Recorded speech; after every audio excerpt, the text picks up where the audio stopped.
Sa isang pagkakataon, siguro sa kalasingan ko, nataga ko ang isang US Navy.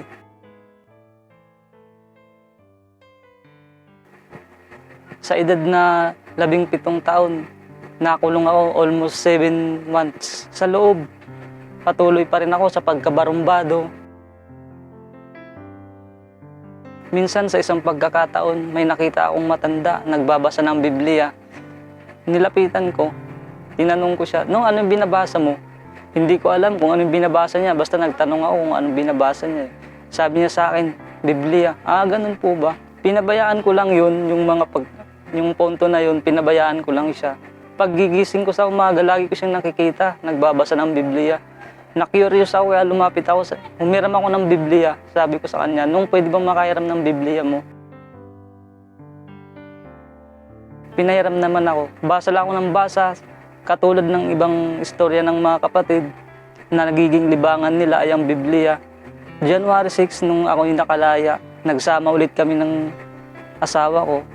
Andun pa rin yung away-bati.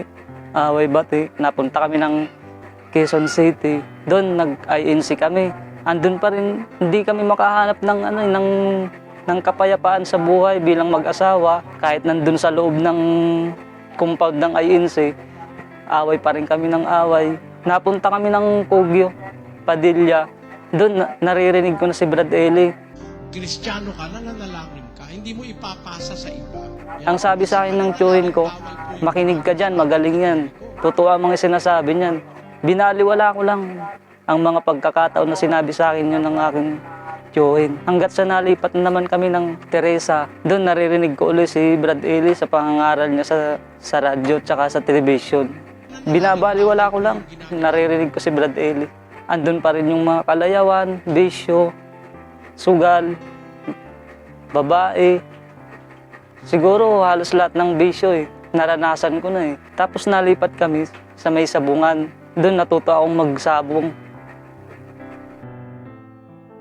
Minsan napapabayaan ko na yung sambahayan ko, mga anak ko, kahit pangbayad na ng upa, panggatas, panggastos sa bahay, na ipagsasabong ko pa. Uy, kaya ng pera. Ano ba naman yan? Kakauwi mo lang? O para saan na naman yung pera? Sasabong ako. Magsasabong ka. Ang dami nating bayaran dito sa bahay, tapos pagsasabong pa inatupag mo? Dumating sa aming pagsubok, namatay ang ikatlo kong anak dahil sa kapabayaan ko sa aking sambahayan. Hanggat sa isang gabi nagising ako. Nanonood ang asawa ko, pinapanood niya si Brad Ellis. Pinapanood mo. Yan, Soriano. Adik yata yan, hindi natutulog. Narinig ko si Brad Ellis, parang nagkaroon ako ng kaisipan sa akin. Sabi ko, ba't ka lagi ko itong naririnig? Yung tao na to. Binaliwala ko lang yung pagkakataon na yun na narinig ko ulit si Brad Eli. Hanggat sa nalipat po kami dito sa Pag-asa, sa paghahanap ko. Ang dami kong pinagtanungan kung saan yung lokal ng dating daan. May napagtanungan ako sa may San Roque. Sa may San Roque daw yung lokal. Wala na daw doon, lumipat na. May napagtanungan ako, saan yung lokal ng ang dating daan. Sabi niya, ay lumipat na sa may bagong bayan na. Pumunta ako doon. Nadatnan ko ron si Grace Santiago.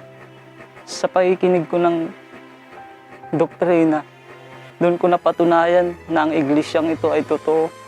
Nabautismuhan po ako noong June 22. Doon nag-umpisa na po yung paglilingkod ko sa Diyos. At sa mga ilang panahon, naakay ko rin po yung asawa ko. Sabay po sila ni Brad Mike magbuhos na nagpadoktrina. Sa awa at tulong naman po ng Diyos, nabautismuhan po sila noong July 5, 2018. Minsan may pagkakataon, dadalo pa kami, mamamasahe. Minsan walang-wala talaga kami. Minsan kahit pamasahe, wala.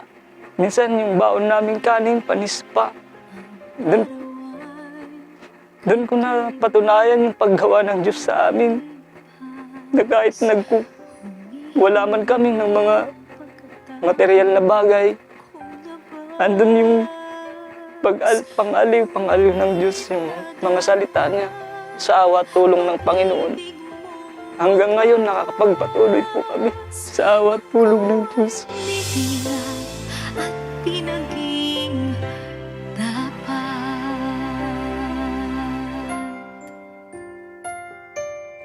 Lahat ng bagay ay sa'yo, Ama. Ang buhay at lakas, sampu ng kaluluwa. At sa kasalukuyan po ay nakakapagpatuloy po kami sa paglilingkod sa Diyos. Napagkalooban din po ako ng katungkulan bilang isang group servant, isang regular po, at bagamat nagkukulang po pero nagpipilit po kami na makapaglingkod, makapagpatuloy.